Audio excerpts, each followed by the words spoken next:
I'm the art director, and what that involves is creating the environments based on the storyboard, based on Henry's requests, based on what Tim's drawings look like, etc., trying to stay consistent with that look. The art direction is very much along the lines of what Tim Burton has done in other films, especially his first short film, Vincent, German expressionist combined with Dr. Seuss.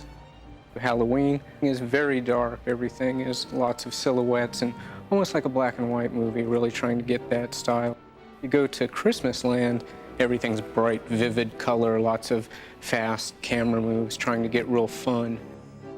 The real world is very sort of simple. Everything's at isometric angles, very regular.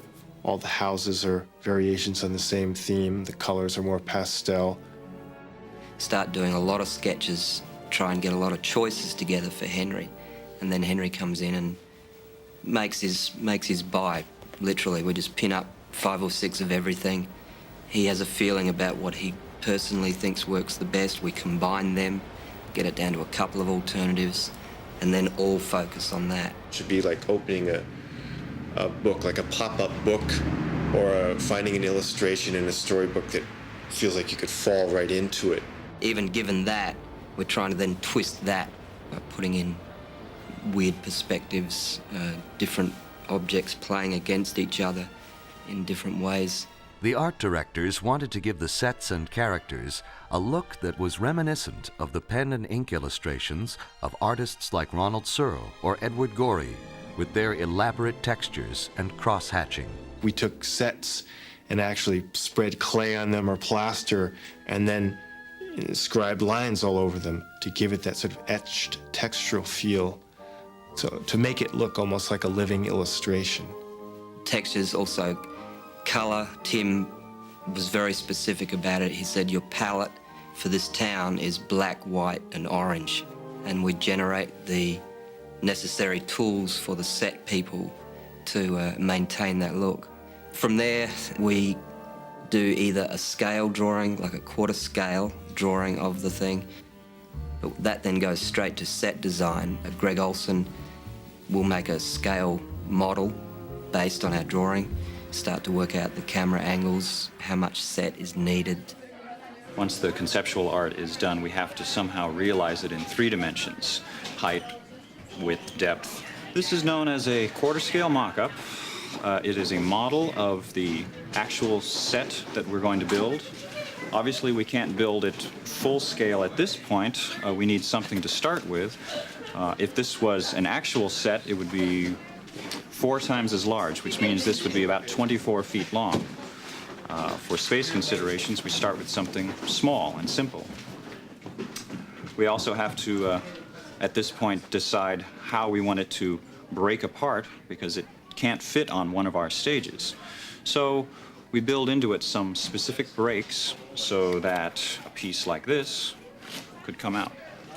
We've been instructed by the animators that they would prefer not to have to reach more than 2.5 feet to get to a puppet. So a number of these pieces are under 2 feet, specifically so that an animator can reach. And where there isn't a 2-foot reach, we sometimes build in trap doors so that they can physically open up a section of the stage, come up, do the animation, close the trapdoor, and disappear. Then the director can take a director's viewfinder and practice what he wants to see on film. And if the director likes it, then we can actually build this and send it through the paint shop, the model shop, who will do all the detailing, and then it'll end up out on one of our stages. Although the sets were built in miniature, they were lit as if they were full-size movie sets, but using smaller lighting instruments. Many of the scenes required as many as 20 to 30 different lights to create the dramatic effects. What we're trying to avoid is looking like we're doing tricks. Coupled with that, trying to keep some style to it. The biggest challenge on the show, I'd say it's keeping it consistent.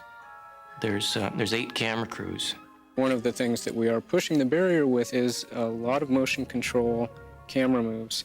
So that means big, sweeping camera moves going through the scene as the characters act out. Particularly during songs, it's a lot of fun as an animator to be able to work on stuff like that because it makes your shots look more like a live action film, more fun. I'll talk to the director and he'll tell me what the action is and he'll give me an idea where he wants the camera. And then what I'll do is I'll take my motion control camera, which has all these different axes. It has track that'll take it in and out. It has swing, which will swing it around on this axis. It has a boom arm that takes it up and down. And then right here on the head, it also has a pan and a tilt and its own roll, and sometimes even a focus if I need to do that. So all those axes are programmed for the shot. Now here it is, we've given it 2 positions. Now the computer's going to compose the move for me. I've given it its start position, I've given it its end position. It'll use those 3 axes, the track, the boom, and the pan, and they're all going to play back in a way that will be hopefully pleasing to the director. Here it goes. As you see now, I'm getting my frame count here. Here's the whole move from frame 1 to 100. Basically, it's a lot of communication between me and the animator. When we tweak with it, we have about 3 days to do this, to get the shot ready to go before the animator has to take over the shot. Surprised, aren't you? I knew you would be.